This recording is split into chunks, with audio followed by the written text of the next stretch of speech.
Et côté nature, à Évry, on peut se balader? Par rapport à d'autres communes d'Île-de-France, en fait, Évry, justement, et cette partie, justement, ils ont construit des infrastructures collectives, on va dire, tout en conservant voilà, une partie boisée, verte, où justement les familles, l'été, dès que le soleil revient, comme là actuellement, on peut se réunir en famille, faire du sport, voilà. Il y a aussi pas mal d'activités l'été pour les mamans, il y en a beaucoup. À titre gratuit en plus, c'est super génial. J'aime bien faire du vélo et je peux me déplacer d'un point à l'autre de la ville quoi, avec un vélo sans quasiment avoir à traverser de rue. Quoi. Et ça, c'est formidable. Quoi. Il y a le bord de Seine aussi où l'été, il y a des feux d'artifice, quelques petits concerts, des barbecues improvisés. Ça peut être sympa. C'est pas uniquement du béton, quoi, en fait, contrairement à ce que les médias ont pu laisser penser d'Évry pendant de nombreuses années.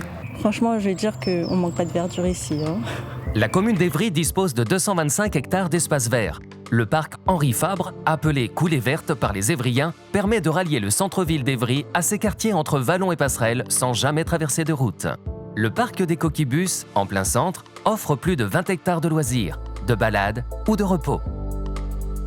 Entre zones boisées et pelouses, il est équipé de jeux pour les enfants et des modules de musculation librement accessibles ont été récemment installés. De vastes espaces de gazon permettent à chacun de retrouver le calme nécessaire pour se ressourcer. Sur les bords de Seine, on laisse la ville derrière soi pour une atmosphère totalement bucolique. Les petits profitent des espaces faits pour eux ou inventent de nouveaux jeux, pendant que les grands laissent le fleuve emporter toute contrariété. Enjoy à Évry, vous allez aimer devenir propriétaire.